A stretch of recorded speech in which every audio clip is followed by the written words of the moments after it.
Hello, everyone, and welcome back to Overwatch Lately, where we talk about what's been going on in Overwatch lately. And today, our guest is going to be AVRL. It's so great to see you, man. We got to speak to each other and see each other, but it was in a more competitive sense, the Yeah, streamer showdown about Game of Thrones. But we get to talk about Overwatch, and thank you for coming on.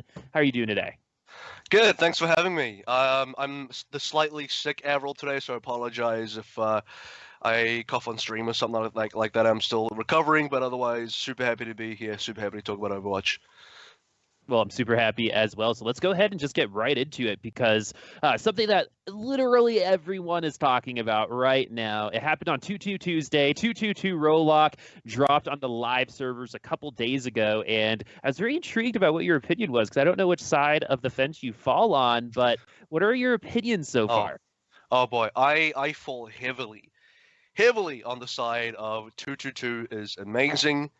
Look, and this is in context to acknowledging like where people might not like it because because me reading around the different forums and checking around the Battle.net forums and just us like so Overwatch and our competitive Overwatch like there's obviously different opinions because it's they service different, I believe, entirely um different audiences of players, right? And people have different things they complain about, and I think the main one is people are just missing the ability to play whatever they want. Like that's probably like the biggest, most justified inconvenience or annoyance that I think people have, and it's like I totally get that, right? But I Suffocating also think, creativity, right? well, Is I a don't even term think that it. I've heard.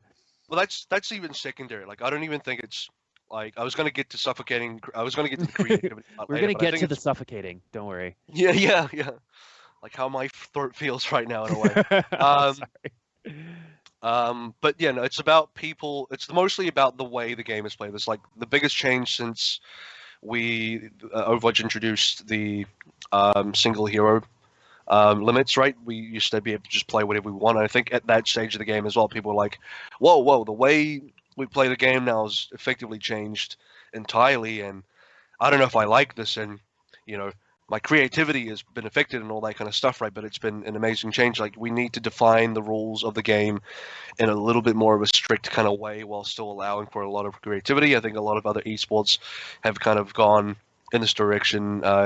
League of Legends being the main one. Like if you ever heard Monte Cristo talk about 222, he gives some really good, I guess, meta-analysis on like why it's healthy for the game and for the esport.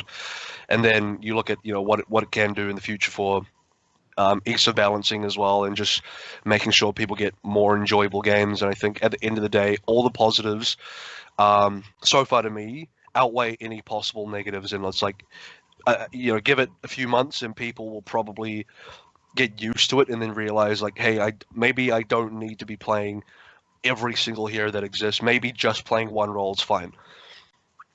Yeah, so I think because I fully agree with you, man. I have loved 222 so far. The only thing that was a little intriguing to me was my MMRs and my placement games were a little odd, based off of like what I usually play. The numbers were not what I expected. So a lot of people are talking about an MMR reset when it comes to 222 roll lock. Do you think that this would be something that would be healthy to start now? It's still in beta, so they could Yeah, potentially do it come September when it's like fully released. I was gonna say like I wonder if the beta season has anything to do with the wacky, if the matchmaking is not quite on what you'd expect it to be, but um, I don't know how I feel about a full SR MMR reset because it would initially throw off the matchmaking quite a bit because now you just get in if everyone restarts at the same rank, right? You're all in completely wacky games that could be anything. Whereas if you what it is now, it's like it's not quite reset. You can kind of get placed and then work your way still. I don't. I'm not really for or against either side. It's just kind of um, for the people that do want it, if it does happen, I can see it causing a lot of issues for obviously people that don't want it, but also then like maybe you do want it and then it happens. You're like, wait, no, maybe I don't want this anymore because now my games are really weird. Well, it might be determined on the fact that like you get your hard MMR resets, like all these DPS players, right? You know, all of a sudden they're one division lower than they thought the whole time, right? And it's like, oh, maybe I don't want this because now I know I'm bad, as opposed to just being able to blame everyone else on being bad.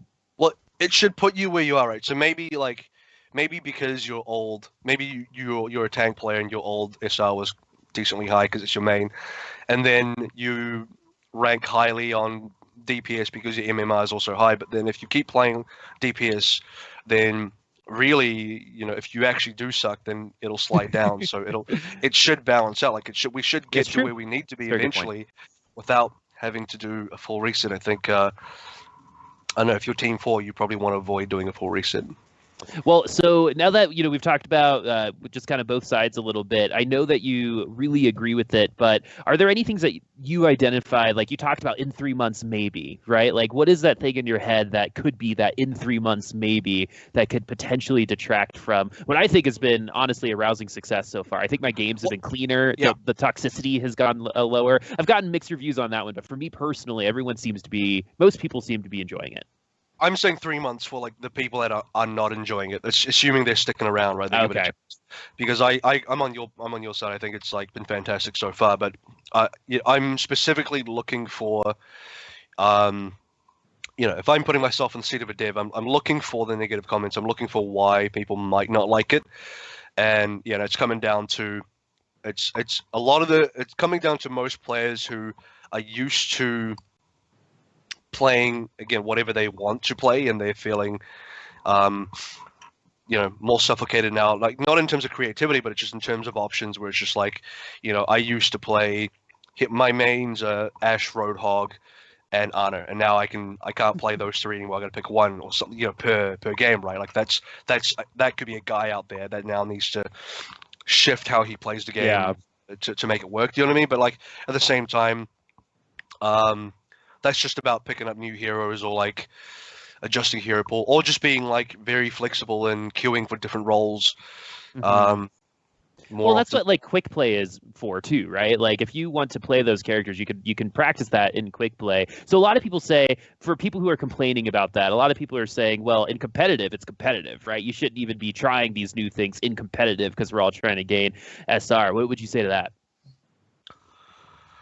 I mean, if we're talking about role lock now, you can play those things now based on your role, and if you'll be moved around your ranking based on how good you actually are, because that's the other thing, right? Like if you specialize in a role, you should be getting better at that role. So now, like if you're better at tanks and worse at DPS or something like that, you're going to move up and down accordingly. I don't really see too much of an issue there. I just think it's yeah, go for it, man. I just think it's like a huge teething issue that for players, like again, the biggest change is the fact that there's change, right? And it's the fact that the game has changed so much that people have been playing a certain way for so long that now you've had such a big change, people are kind of taken aback. I mean, the people that there's the three types of people, like the people that wanted it, the people that don't really care either way, and the people that don't want it. And it's the other two, that's the latter two, that either didn't care or didn't really want it, that have to adjust the most to the change because it's not something they were requesting.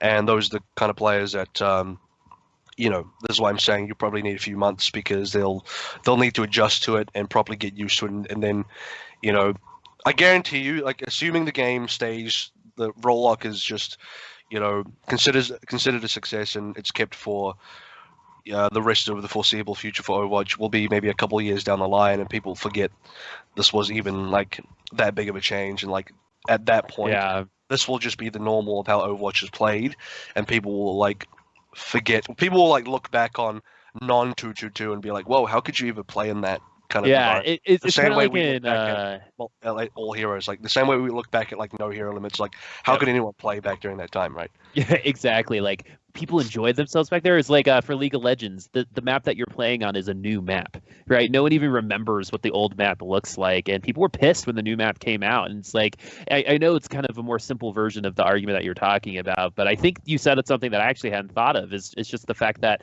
in 3 to 6 months, when everyone's having a good time, my friends list is more active on Overwatch than it has been in maybe even years, right? At this point in time. And it's just cool to see that everyone's coming back and trying it out. I think it's been really good in OWL too. The Orisa meta has been a little bit controversial, though. People are starting to call it new goats. You got to cast a little bit of it as in contenders. We get to cast on that new patch. What did you think of it? Are you for new goats? Do you think new goats is temporary? Do you even like it being called new goats? What do you think?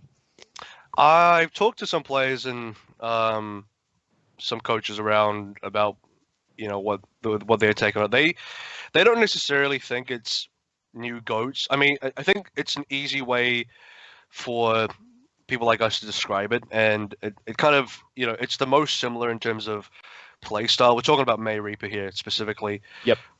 And that kind of, in a way, sort of loosely plays like old goats with the old 3-3 Ryan Zarya, where you could just run at people because May Reaper just wants to run at people. But I think the players still say it's different enough that it's not quite the same as Ghost. It's obviously it's got its own intricacies. I think the most similar thing is you're basically looking to brawl and fight people as much as possible, picking them appropriately, obviously, and then also managing your cooldowns effectively, because a lot of, working around the May cooldowns or working around the Reaper cooldowns is super important. And those two things combined kind of give it a similar feeling to Goats, but otherwise it's different enough that it's still its own kind of comp. And I'm still not 100% convinced it will be the strongest comp just yet. We'll have to see how teams want to continue approaching, because I think May Hanzo is still really strong. I think Hanzo-based comps in general are still really strong. We got to see a lot of that in North America just yesterday and the day before, where it's just shield break's becoming important, right? When you think of shield break, you automatically, I think of Hanzo, right? And he's, even though he's going to only have 5 storm bows coming up here soon, I don't think it really matters or affects him. And just line of sight's becoming more important, positioning's becoming more important, right? Because in old Goats, I'm not trying to call it new Goats, but in Goats, the Reinhardt iteration, it was all in one, everything was in one spot, right? You could see it all on screen. And that was the other thing about the May Reaper and the Orisa that was a little bit of a continuity type of thing, because it does all pretty much take place in front of you. There's going to be a little bit more movement. I think what people are really complaining about, really, the thing that I have the most, I guess, disdain for, if I say it openly, is the double sniper, right? Because it feels like nothing is happening sometimes, right? And I think if people get lulled into that kind of, we're just waiting for picks now, right? If we remember it from way back in the when, you just didn't do anything until a Widow got a pick, and then all the action happened, and sometimes the action never happened. That is, in my opinion, a little bit more dangerous than what would be a new Goats, because I've been liking it so far. I think, I'm okay with double sniper. I might be weird, but I think snipers are fun to watch. I think double sniper versus double sniper is boring. I think that's when you're waiting. That's what I'm talking about. Yeah. That's what I'm thinking of when I'm saying it. Yeah. But I also think mirrors are a bit of a problem for watching in general. I think most of the games and most of metas where mirrors are basically what you see end up being somewhat boring to watch, because it's not just like, oh, here's that one comp again. Here's a one comp again twice on your screen at the same time every game, right? Yeah. Whereas at least if there was a variety in terms of, hey, they're playing double sniper, but dive is pretty good against double sniper, then you get this kind of interesting matchup where one team is trying to do something based on working with double sniper, the other team is trying to do something that should be able to counter that one, and they're using different types of heroes and DPS and whatnot, and that makes it interesting in terms of matchup wise, whereas double sniper just ends up being, snipers holding really long ranges and looking for each other, and teams just kind of playing passively until something happens, in a way, like you said. Well, I mean, that's not entirely fair, because teams are trying to make something happen as well to support their snipers, but overall the gameplay is not as, fast-paced or Yeah. doesn't really move along like otherwise would. Yeah, what you would expect an Overwatch team comp to run. So we'll figure that out, like you said, in 3 to 6 months. We'll see if that's going to be what comes through. I was told by Matt, one of our producers for Contenders, that he really thinks that once Gauntlet comes through and World Cup is there and people have gotten their hands and maybe some other changes come, they're really looking for like map by map diversity. So we're not just talking about May and Reaper. We're talking about May and Reaper on King's Row as opposed to just it generally. And I think that would put the game in a really healthy spot. But 222 wasn't the only big change for this patch. There are a ton of changes in terms of characters coming in. One of the biggest ones is we've got Sigma coming in. It's live right now. You can play it in the Roll-Q beta if you choose. And right now, I'm thinking he's on the stronger side, and he is very interesting to me. I'd like to hear your opinion first before I kind of belay you my opinions as well. I'd say on the sort of ranked opinion side of things, most people consider him to be quite weak at the moment. I just think most people we don't know really where he fits. To be fair, I had the opinion very early on, even during PTR, that to me he's an off tank.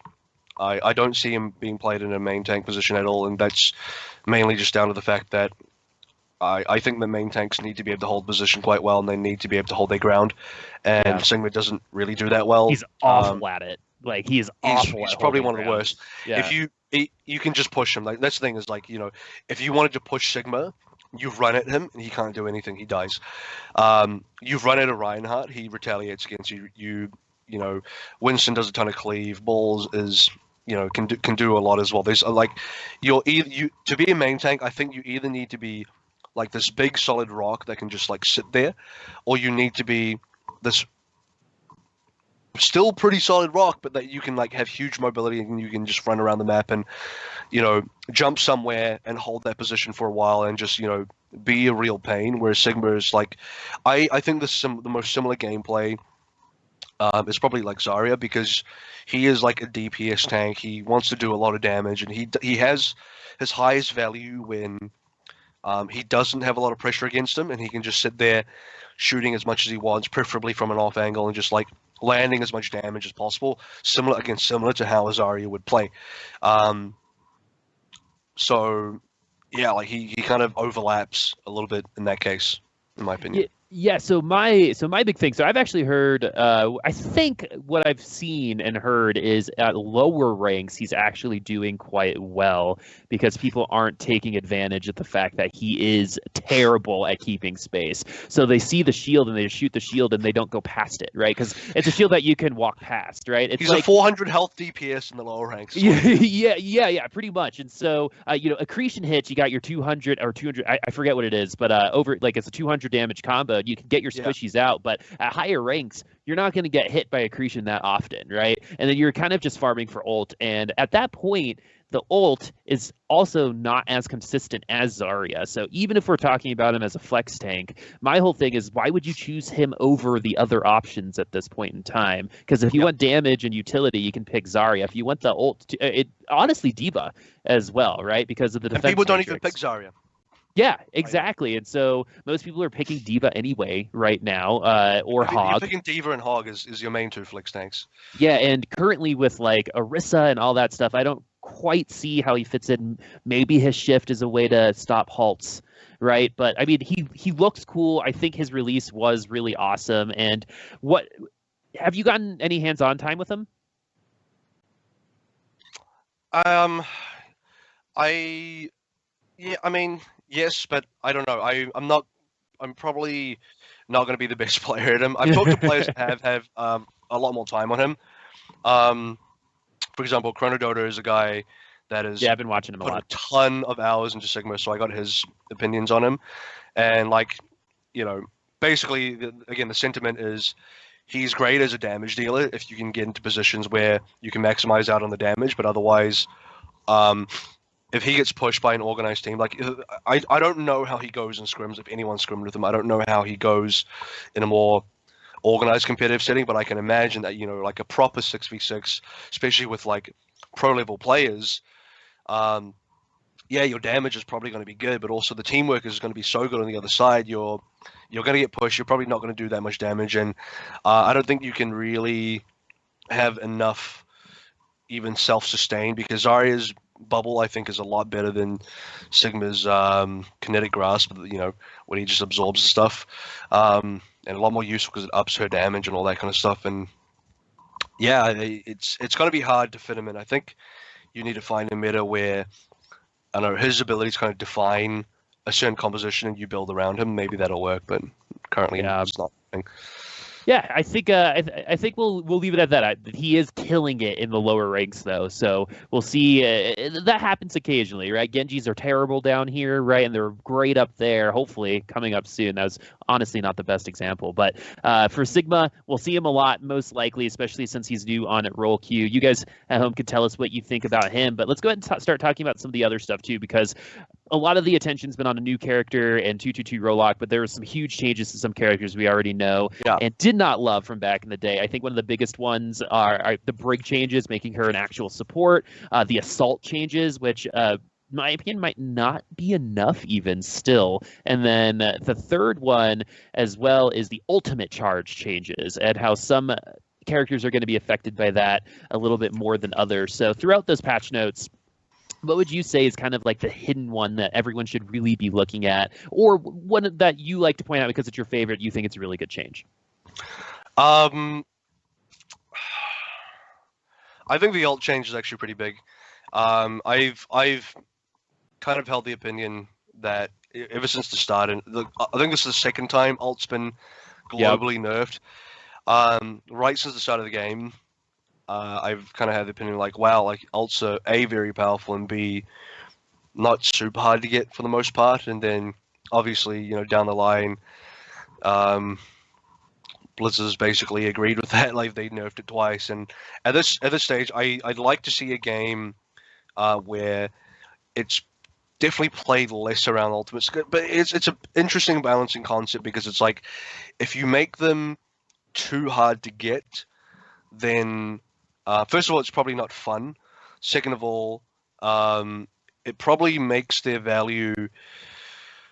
I believe it probably increases the value because it's rare, right? It's rare. It's much harder to get an ultimate, so it's like, oh, I got to make better use of this ultimate. And so I think the value of the ultimate probably in general somewhat increases, but at the same time, like if it's too easy to get, teams can snowball really easily off that because that's the one way that teams gain strength in this game. Which like how do you gain like very notable advantages outside of just killing other players? Well, like you can get resource which comes through from ults, and if it's too easy to get, then you know a team wins the team fight, and they're just going to snowball through because they're too powerful now. So it's like it's an interesting balance, but I'd like to see how this one impacts the competitive scene, especially you know how teams can the tempo of the game, how the tempo of the game changes in terms of I win a fight. Does that now mean I have a bunch of ults ready for the next one, or do I need to now win like 2 fights in a row to get ultimates ready to get the snowball rolling? Is there a bit more chance for the other team to catch up? You know, where that kind of sits. Yeah, I think a lot of people consider the ultimates as what makes Overwatch that like MOBA FPS hybrid that a lot of us like, but I think you're right in terms of the ultimate frequency, because that was one of my frustrating things about GOATs was when you had the ultimate, it wasn't important enough to be valued enough because there was always going to be up on the other side too, right? There was no fun and interactive wasn't the best way to describe ultimates from the past.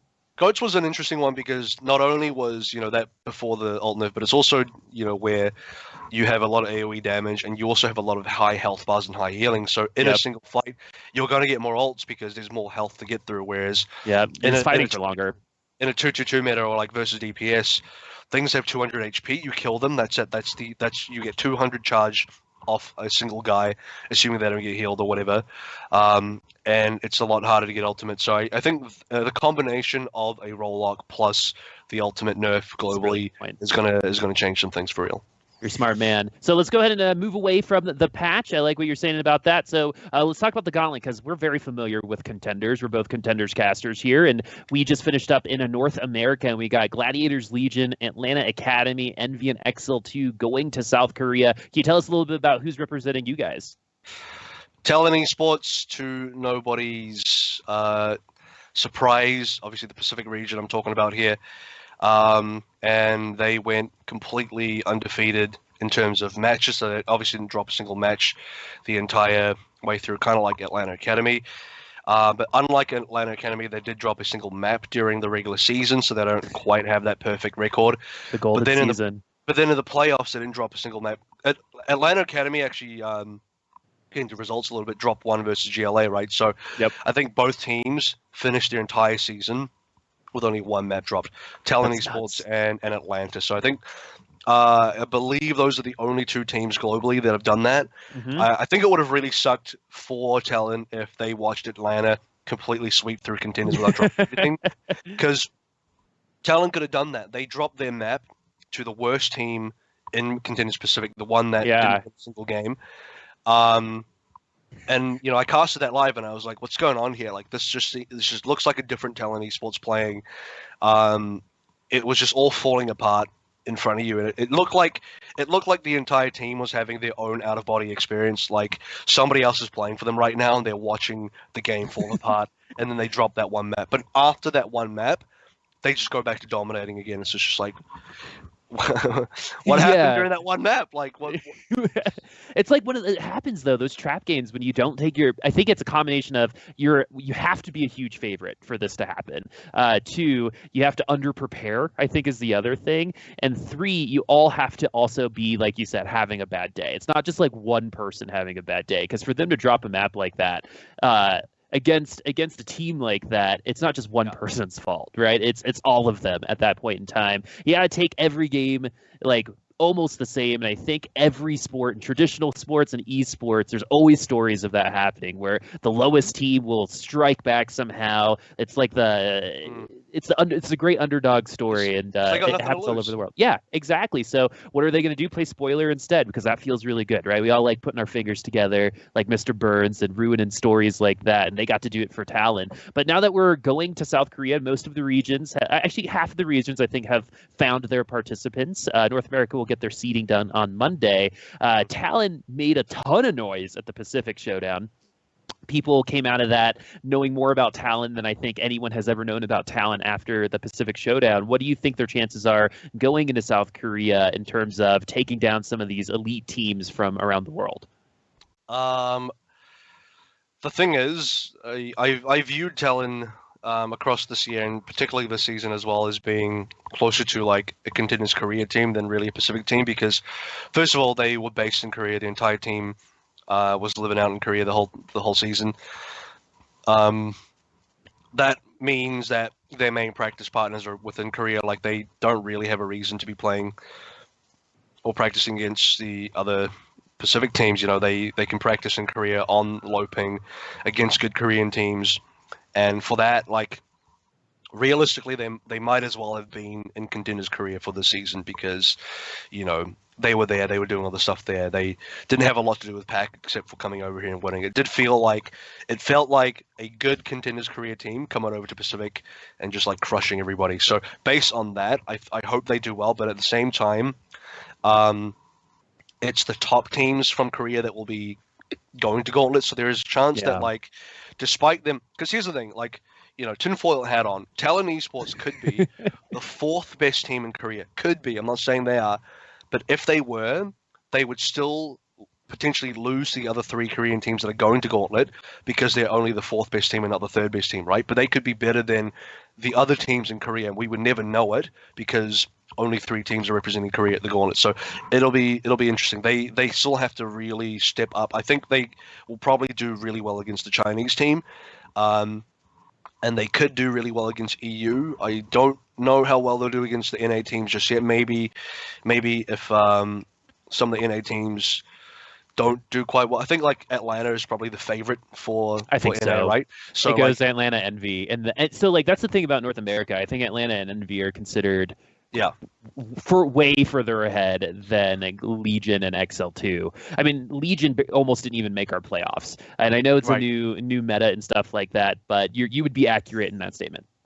Yeah, so like maybe against Legion, XL2, Talon could do quite well as well. I think they're going to, in a similar fashion to Showdown, PAC Showdown, where they could play spoiler to the hopes of another regional team, just like they did versus China, LGE Huya, right? They knocked out a Chinese seed. Man, they've really messed with LG Huya too. They have not been looking good lately either. Yeah, They got in their heads. I think Pacific region even stole a play. I think we got Piggy from LG Huya on Nova MS. So Yeah. he was originally from the PAC scene anyway. But yeah, I think Talon should be placing somewhere in the middle. With a good shot at maybe upsetting one of the good Korean teams, or potentially Atlanta or Envy if, they play down and Talon play up. Cool. Well, we kind of went ahead and talked about the gauntlet, but speaking of that, let's shortly. Who are your favorites for this? Right. Of course, it's a Korean team, but which one? And two, who would you say it might be Talon? Might be the same answer. Would be the biggest underdog? Because for me, for some reason, I don't know why, and I have no real basis to say this. Right. But my gut is telling me that Talon is going to do something at the gauntlet. It's just like they seem to be the type of team that is raring to go to make some noise and take some names, because I have a feeling that teams like Atlanta and Envy might focus so hard on those Korean teams that a team like Talon will benefit from the lack of information. Well, that's the thing, is because, like I said, to me, they might as well be Korea fourth seed in a way. Not to take away from PAC, but it's to just sort of show their strength, right? Yeah. As an example of their strength, like realistically, they're like another Korean seed because they're kind of on that level. But the part that you can't really do much about is because they're not playing against the other Korean teams on tape. You're not seeing that. You're not seeing their true strength. They've been stomping every team in the Pacific. So yeah, you can watch the Pacific games. You can even watch the one map that they lost, which I don't think you can get that much information from, because it was such a I want to say a fluke of a loss that you can't even read into it. They dominated everyone so hard. You've never seen them push. You've never seen how they actually react and how this team really operates. You've just seen them win. So it's hard to prepare against them if you're anybody else. And this is also a team that you have to prepare against that is, on my opinion, somewhere floating around, the contenders career level. So if you are one of the NA teams or EU teams or Chinese teams coming in, you're going up against another Korean team that you don't have any information or tape on, and they're dangerous because they've been training in Korea against Koreans, whereas credit to NA, you're still playing against good NA teams, but now you're coming over to someone else's country and playing against the home, right? Same for China and EU. You're now coming over, whereas Talon, they're already home. Yeah, and North America is known for flaming out of international competition, no matter how good we are, no matter what we look. That's why the gauntlet, or that's any why esport. Yeah, in any esport, like that's why the showdown was such like a mind-blowing situation for me, right? And all it took was to have rosters not full of American players, I guess. But like that was the thing about showdown, was North America actually showed up. They took down everyone they were supposed to take down, right? And they got their 4 seeds. But now it's kind of like we have a reputation, like World Cup from last year, international competition. Are you going to take it as serious as your contender season? We don't know. When you're scrimming, like, who are you scrimming against? Atlanta's been scrimming up against Overwatch League teams, and apparently they've been beating half of them. But that's the only information we have, right? So not only that is jet lag is something that some of these kids have probably never experienced before, right? And so they're going to go to Korea, be completely flipped on the day, because I've done that before. My mom's from Korea, and I've been there a couple times, and it's brutal, man. Jet lag can destroy your world, and then you're tired, and they're probably going to party a little bit too. I hope they do. I mean, they're in Korea, right? They should celebrate maybe after their games. If I go, what's going to happen is I'll make the NA players party specifically hard to drag them down. I think it's a legitimate strategy, man. It's a legitimate strategy. I would do the same in your shoes. Or whoever goes, really. Whoever goes, whichever caster goes, please do that. But no, what was I going to say? Is it's also a long tournament. Like, it's not a weekend thing. It's not, hey, you're playing for 3 days, you're gone. You're there for a much longer period of time. So there's a potential of culture shock sitting in, or like other things sitting in, where like, hey, maybe you've just never traveled outside of the United States ever. And not only that, but the first country you go to is an Asian country that is vastly different to an English-speaking Western country, right? And now you don't know the language of the food, you don't know anything, and now you're in like a weird place and you can't handle that. Like that could be a real factor as well. Um, I forgot. I don't know how I forgot, but like bring up the fact that Atlanta plays against Overwatch League teams. I think that's really strong. I think that is the thing that gives NA teams, it can give them a really big advantage is if they do get to scrim against Overwatch League teams and they can have very good games there and get really good practice there, that is going to be practice that is valuable enough that you can bring over to Gauntlet, go to Korea, and use that to dominate with, similar to teams that are, in Korea practicing against Korean teams. Yep, I'm putting my hope in Atlanta Academy. No matter what my brain's going to tell me, because my brain's telling me they're probably not going to win, but my heart is telling me that Atlanta Academy. You guys got Perfect. He's an X-Pac player. I'm claiming him. Yeah, man. So, who to close out the gauntlet before we move on to some little pieces of news? Who you got on this one?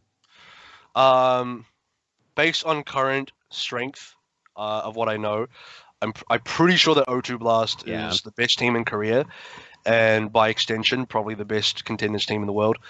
And here's the thing: I even thought like, oh, maybe O2 Blast is just like a GOAT's one-trick team. Maybe they're only good because Kai's just like one of the best Ryans, and they can just smash over kids and GOATs they're that good.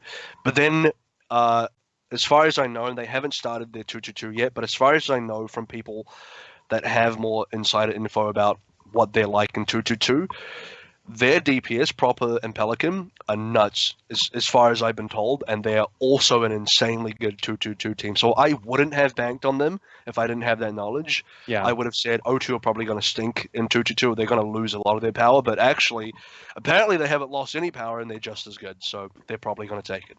Yeah, a lot of people said the same thing about Atlanta, I think, was they were by far the best GOATs team we had in North America, especially after Envy lost their tank line halfway through and they went to 2-2-2, and we all forgot that these guys made names for themselves on these heroes, but it was just like a year ago, right? And so now they're coming back. All right, so that's the gauntlet. You've got O2. I'm going to say Atlanta, but really it's going to be O2 is in my head. But we'll let that stay here in this podcast. But now let's talk about a little bit more about Tier 2 Overwatch, because here in the States, we just had a former professional basketball player, very well-known one, Kevin Garnett, former player for the Minnesota Timberwolves, invest in not just an Overwatch League team. This is the biggest news. It was a unsigned contenders team. So it was Triumph Gaming.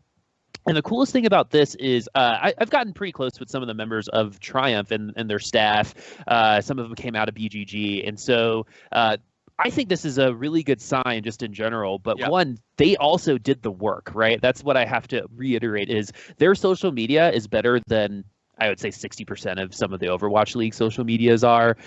Their branding is really, really good. The way that they came onto the scene, the way they look as well is just, they look like a team that's ready to be bought. And I'm so glad that they were rewarded for it. Do you guys have any similar stories in the pack in China? There's like, as far as I know, there's no like big name, like here's a very well-known personality or celebrity or somebody buying it. I'm sure there's big like tech investors and like people that have money that have invested in, but we just don't hear about them, or like we don't know their names because they're not famous or whatever. But I mean, Talon have definitely put in a decent amount. They've got multiple teams now. They were like, as someone that's been around the Pacific scene for a while, like they didn't exist from day one. Like day one was your typical Taiwanese organizations like Flash Wolves and AHQ, and then later down the line, Talon started making an appearance, and now they've started winning, and now they started, investing into other teams as well. And obviously, in terms of actual investment for their players, they put them up in Korea, right? Like not every team will do that because it's still an online competition. So you don't need a team house. If you don't want one, you don't have to have a team house. You don't have to do anything, but they did. But I think it's great that Triumph got something as well, and that's like you said, it's pretty big news, and probably quite a big surprise to most people outside of Triumph. As someone that probably, like, I don't know the inner workings of how that happened or anything like that, so as someone from the outside looking in, it is interesting because you would normally expect someone like Kevin Garnett to probably invest into an Overwatch League team or something like that. So to have him invest into an unsigned contenders team is pretty mind blowing, and to be honest, also a little bit surprising, but in a good way. Well, it shows that there's interest, right? Because my whole thing is if there's one guy who's interested, it's statistically improbable he's the only guy that's interested in something like this. But on other news, we've got the new GM of Washington is going to be someone we, at least in America, we know very well. She is the GM of Team USA, as well as the former community director for Gladiators Legion. Ballin is now the GM of Washington. Everyone seems to be super excited about this news, and this is really just me saying I think this is going to be awesome. Washington's already on the up and up, and this is just one of those pickups that shows that this org is trying to really become an upper echelon team. Yeah, I think it was the turnaround of like, oh, I can't believe Ballin's leaving, to like, oh, now I see why that wasn't really a surprise. This is a good gig, I man. get it. Yeah. Yeah. It was very quick. Like, I wonder where she's going. Like, why would she leave Gladiators? That's huge. Well, why would you do that? And then, yeah. Obviously. Yeah, because she was arguably like one of the faces of that team, right? Like she was identifiable to that brand, but she's getting a promotion. She's GM, and it's always good to see representation up there as well. So that's going to be it for our news. That's been what's going on in Overwatch lately. So the next section is going to be, hey, that's not Overwatch. But basically, we've been talking a lot about Overwatch so far, and AVRL, you, my friend, have a lot of, okay, I'm going to bring myself here. We have similar interests in things that aren't Overwatch, specifically Game of Thrones, board games, and aliens. We only have 5 minutes to talk about one of those things. What do you choose, my friend? I'm going to blitz through all of them really quickly, because I'm going to be okay. Game of Thrones, I thought it was actually okay. I think a lot of people, I get it. There's things to complain about. It didn't go probably as well as people thought. I wish they did another season, but we got what we got. I'm happy it's closed. The closure's fine for me, and I'm good. I've already moved on. I've already put it behind me. Board games, interesting. Playing a lot of Gloomhaven, still making my way through the campaign. So good. Unlocked a bunch of stuff now, and now we're going to. I don't know how close we are to finishing, but I assume somewhat close. I've got the expansion waiting already, and Pixie, my co-caster, owns a lot of other board games as well that we sometimes play. Aliens, I watched I'm sure most people did the same thing. Watched the Netflix Bob Lazar and Area 51 Flying blew Saucers. my mind, dude. And I was like, wow, it was so well made. It was really good. Was. And before that, I even watched stuff like there was another documentary. I'm struggling to find the name of it. But like they just talked about all the hidden stuff, and like it's called Unacknowledged in 2017. And just talking about all the stuff going on that you may or may not believe. And I just thought in particular the Bob Lazar Area 51 Flying Saucers had just such good grounded information. Just like it was the most digestible, easy to believe piece of alien stuff I've ever seen. Because a lot of that alien stuff can come across as kooky, right? Like you watch it, you're like, okay, calm down, right? None of this is real, right? But the way that they did it was they focused on him so well at the beginning of it that you ended up developing trust for Bob Lazar, right? Yeah. And then you hear about things like, spoiler alert, incoming, because this is where I really got into it, right? Is when they were like, yeah, we were talking about his former employers will not recognize that he worked there, but they found out that there's proof all over the place that he did work in these places, and they're actively scrubbing his life. Things add up.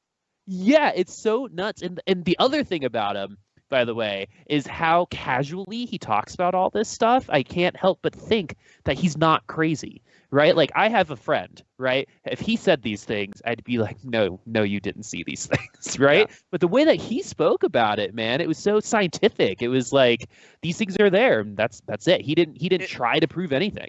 And I like to think I can read like personalities quite well, and he definitely is the type of person, from what I can tell, that doesn't like the attention, that doesn't like the fact that he even had to go public with any of this. It doesn't like the fact that, like he said in the documentary, he had people camp on his front lawn, whatever it is. Like obviously no one wants it, so like he's not one of those guys where like because where you don't believe people is like if they have a crazy story that's just way too whack, and then on top of that, like they're trying really hard to make money from it, or they're trying to get a lot of fame from it. It seems like Bob doesn't want any of that stuff, and he would much prefer. He probably even in some ways regrets going public, but if the story's to believe, he did it to save his own life, which is fair enough. And it personality wise, it just again, when things add up, it becomes believable. If there are inconsistencies or things that stick out that you can't explain, or you can't ground it, but where's this little hole that we can't fill, what happened there, and then you start to poke in the holes. But there just doesn't seem to be any holes in the story. There doesn't seem to be a lot of stuff that you can really poke at and say this just doesn't seem right at all, whereas most of the things that came out was pretty consistent. Yeah, man. So I don't know if you know this, but Colorado, we were actually really well known for that kind of activity. Do you remember the show Stargate from back in the day? Yeah. So that's in Colorado. So Cheyenne Mountain is in Colorado. And so that is that's a thing that people talk about here in Colorado, that in Cheyenne Mountain is where the Stargate is, and blah, blah, blah. And so there's a lot of that thought. So that kind of stuff is really popular here. And the reason why I wanted to bring it up, I'm so happy that you brought up Bob Lazar, because it's just a solid documentary as well. It's regardless of what you believe, it's a really well done documentary. It's a good movie, right? So if you have an hour and a half to spare, it's a little on the long side, but if you have the time, I definitely give it a look, and you can make your own opinions about it. But man, it just had me thinking. It's one of those thinkers, right? They were removing him from their records. Why would they do that? There's pictures of him working at these places. We'll find out. When are we storming Area 51 again? When's that happening? Is that it's later? Okay, we're gonna find all the cat girls and stuff eventually. That's for sure. And a little bit about Gloomhaven. So unfortunately, the one member of our party moved to a different state, so we've been waiting to play the expansion. But apparently, it's better than the original. It's gotten higher reviews. Well, I would hope that the gameplay is certainly up there. I think they're getting creative. They're getting creative with how they design the scenarios and the levels. So, that should be a blast. The only thing I'm concerned about is having that new class, the Diviner. Apparently, you have to have it the entire time. Yeah. Someone has to be playing the whole time, and so that could be. I could see that being annoying, where someone will probably end up getting bored, and we might have to swap around, or It might end up feeling like a burden at some stage, we have to carry this Diviner again. That's the only thing I'm concerned about. But I'm looking forward to how it looks, because it does look really well made and well designed. Yeah, so if it helps, apparently the Diviner is sick. Apparently they thought about this, because everyone I see on Board Game Geek talk about it, they don't ever want to play anything else. They just want to play the Diviner. So that should help you out. But hey, that's going to be it for things that aren't Overwatch. So let's talk a little bit about Overwatch again, because we're going to talk about you. We've been talking about so many other things, right? Oh, look at that picture. Look at that. I love UGC.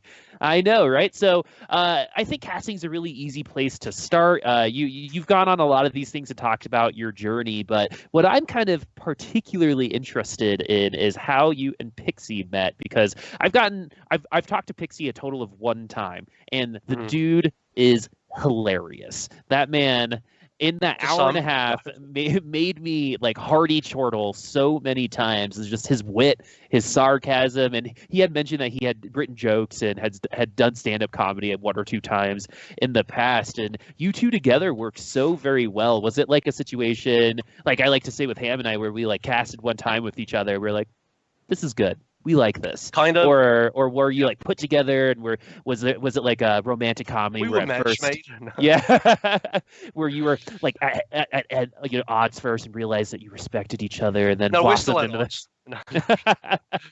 I think what makes the duo interesting and kind of funny is I probably find him less funny than most people. You're saying in that half hour I was laughing. I was I probably wouldn't. I'd be probably cringing, or God, stop.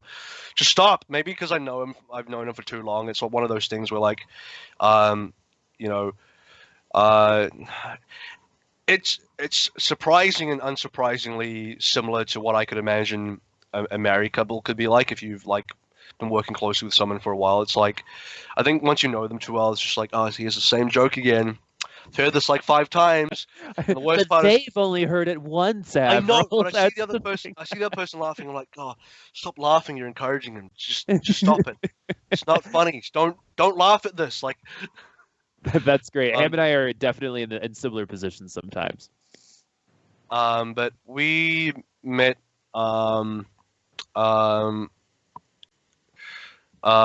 in sort of opposite games. So yeah, it's like it's one of those things where like oh, to put the I don't know the romantic equivalent would be like if this was dating, it'd be like, oh, we met each other and didn't like each other because like I came from Dota 2 and he came from League of Legends.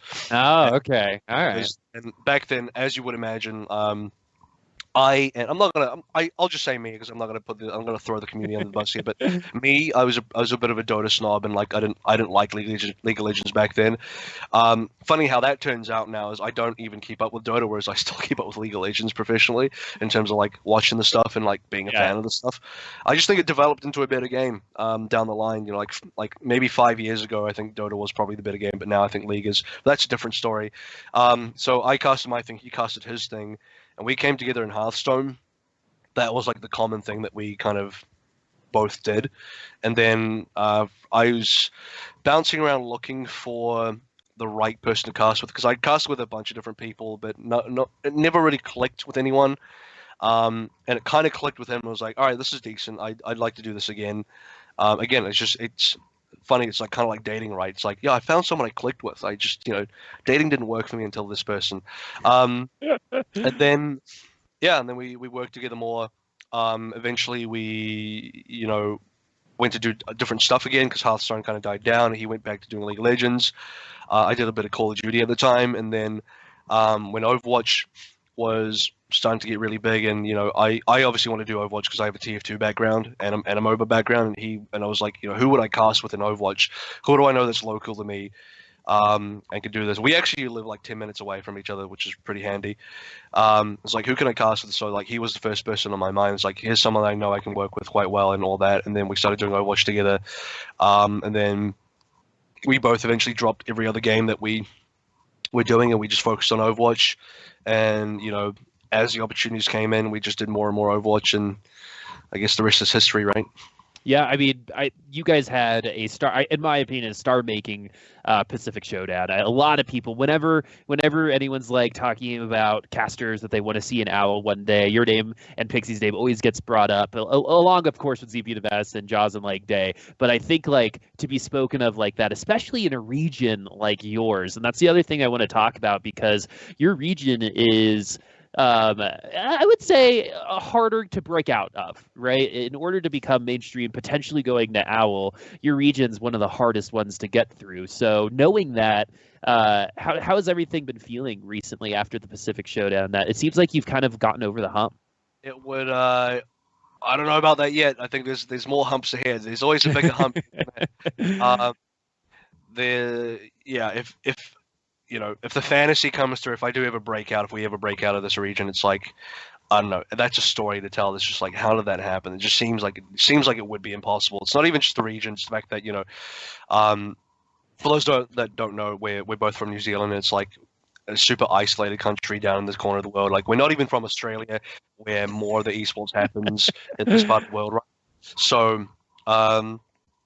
Yeah, it's just tough. It's like even Uber's Australian, but he got an opportunity in Cologne and he worked for ESL there, and he was operating out of EU for a while. So that kind of progression seems a bit more normal. Whereas it'd be really crazy for someone straight out of anywhere from Australia or New Zealand to go to somewhere big. Obviously, that'd be the goal. That'd be like amazing. But yeah, definitely be one heck of a story if it ever happened, because doesn't sound like it's a very possible thing, but maybe. Well, you guys are continuing to write that story. I have faith in you. You guys are definitely one of my favorites, that's for sure. And so the other thing that a lot of people have actually asked me, because I do a lot of work with BGG, so I talk with a lot of newer casters, is a lot of them are freaking out in terms of getting into Overwatch, right? Say, I've gotten a lot of, I want to cast Overwatch, but to actually put it into perspective, Avast was the last casting hire in one of the major contenders regions, and that was a year ago,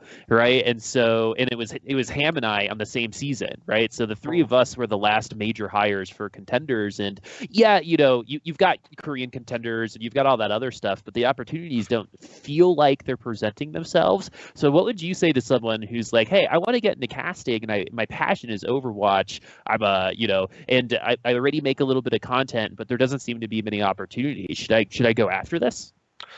I would say to any new caster, as a general rule of thumb, is to first of all keep your options open. So you probably, if you want to do Overwatch, but also like do other games you're interested as well at the same time. You don't when you're first starting out, you never really want to put all your baskets in one egg, all your eggs in one basket, It works. or the It other way works. around. That Depends both how big works, your right? baskets are. Yeah, exactly.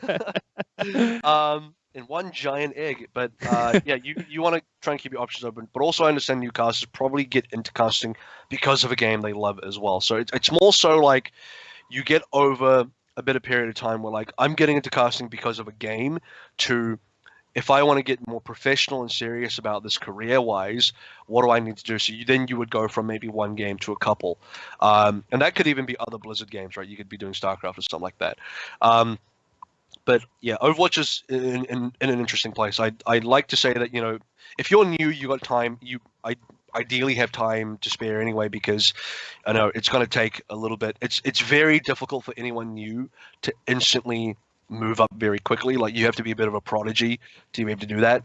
Likely you're going to need a couple of years of experience doing a whole bunch of stuff before you really get anywhere. So let's say in a couple of years' time, we'll be in the 4th year of Overwatch League. Contenders hopefully would be quite a fair bit opened up. If Contenders casters move over to Overwatch League, there's more spots in Contenders available. Maybe there's more events in general. Maybe there's more going on where, let's say, you live in Dallas and the Dallas Fuel are doing their own tournaments now. Or they're doing their own tier 2 stuff. Like Overwatch League teams have the capacity to do that stuff. And to do events and tournaments. If you happen to be in the right city, or maybe you wouldn't mind driving there to just do an event, or flying there, whatever. But there should be more opportunities in Overwatch. I can imagine. I'm not saying for sure. I'm just saying I can imagine there would be more opportunities in the future to get into Overwatch. But right now, you probably just want to be casting what you can, what's available. There's a lot of tier 3 events that are really open, getting the experience there, and then be in the right place at the right time for when more tier 2 stuff opens up. Yeah, you got to be a self-starter, right? Because these opportunities aren't going to be handed to you, right? You got to go search for those. I know Ham and I used to just like troll the boards on like BGG and all these other discords and go after just scrims. And right now, there's been a lot of really good stuff in the tier 3 scene with countries that are outside of the top 10 for World Cup scrimming against each other, right? I think that like Team Ireland was doing their streams on cast, and Hex did Team Sweden, but just because Hex is doing Sweden doesn't mean you can't do the other countries, but you're not going to be asked to do that a lot of the time, right? You're going to need to go out there and be like, hey, I have this thing, and always have a reel. That's the other thing, right? That's if you have enough product to have something to show, you've got to be able to show off your skill, right? And I've always considered casting more like learning an instrument, right? It's the game is kind of like the piece that you're playing, but the craft of casting is something that requires a lot of self-reflection and motivation. That can be hard for some people. Yeah, it is like that. I used to think it's a performance thing, right? It's like if you're an actor, you're trying to look for acting jobs and you're auditioning for roles and stuff like that, and it kind of has that kind of feeling to it. And eventually, when you get hired, you're being hired for what is realistically a performance on camera kind of role. Mm-hmm. So that's what people are going to be looking at. I think that's for a lot of new people as well. You probably get into casting because you like the game and you're interested in doing stuff with the game, and then down the line you realize, hang on, I need to focus a lot on the performance side of things. And that was like the big shift for me, because I came in as a player, IGL captain. Basically I was the guy that was like, I got brought on to be an analyst for somebody, for a play-by-play caster, to help them out and to cast with them. And then I thought, like, yeah, I could do this. But then, like, down the line, you're like, hang on, I got no performance chops here. Like, I need to work on that. I need to know how to like speak properly and how to use my voice properly and how to breathe properly and do all of that kind of stuff that I missed out on, because there's so much that it takes to be, like, in my opinion, a really high level caster. Yep. I mean, it's tough. Like, and then the other thing that you mentioned that I think no one thinks about until it kind of happens to them is health, right? It's not just breathing to sound good; it's breathing to be healthy, right? Because you can get a node and end your month of casting, right? Because you're not going to be able to speak anymore because you're casting in an unhealthy way. That's why teachers and singers and stuff, anyone who uses their voice that much at once are susceptible to those kinds of medical travesties. And you don't want a Julie Andrews situation where it ruins the quality of your voice the whole time if you just stopped smoking cigarettes or breathed a little bit better, right? Because that's really all it takes. But you also have to look into it. Most people getting into casting aren't going to have the money to try to get actual voice lessons, right? We were lucky enough to do that masterclass with the voice actors, and everything that they said, they were mostly talking about like health, right? And what to drink and what not to drink, because it's not just today that you're casting. It's over 6 months, the damage you're going to put on your voice. And you got to be aware. I think awareness is one of those number one things I like to tell newer casters, right? If there's you're a lot able to of look upon yourself. There's a lot of pro casters that have had, they've had to get like surgery and stuff done because they've damaged their voices so much. So that's like, it's a real concern. Yep. And so to last question, man, and I asked this to everyone on the show, it's why Overwatch? Everyone has their games. You talked about you're passionate about Dota 2, and now you like League of Legends, but you guys, you and Pixie are so good at casting Overwatch, in my opinion, and you're obviously very, very passionate about this game. Why Overwatch just in general? So, I think it comes down to my background in gaming, especially competitive gaming, like, playing TF2 competitively and a little bit of Dota 2, mainly casting Dota 2. And those are like, when you have a MOBA and like a team-based shooter and you put them together, that to me is Overwatch. So like, it was the most natural transition for me. It was just like, this is the game that has the entire history of what I've played and was interested in, kind of just mashed into a single product. And I was like, that's exactly what I want. So, Overwatch was just basically like the perfect game for me. And then the whole Overwatch League thing started as well. And it was just like, and not only is this like the perfect game for me, but also, this would be one of the best esports leagues in the world and potentially the best one, once it really starts to get rolling, and it's got a huge amount of potential. And it's just everything coming together is just like better and better and better. Overwatch to me has only gotten better from release, and it will only increase in quality as time goes on. So that's why Overwatch. It pushes all the right buttons. I feel you on that one, man. It is the combination of everything and just the feeling of it. It's a community that I like as well. But that's going to be it for Overwatch lately for now. But one last thing, AVRL, where can we find you online? You can find me on Twitter at ImAVRL, basically. Is honestly the main one. Yeah, that's going to be the main one for now. Yeah, you can also find Stay him tuned. Casting Contenders and maybe the Gauntlet coming up. None of us know just yet. Well, I'm sure we'll find out very soon. But folks at home, that's going to be it for AVRL and I today. Hopefully you enjoyed the episode. And that's been what's going on in Overwatch lately. Thank you very much.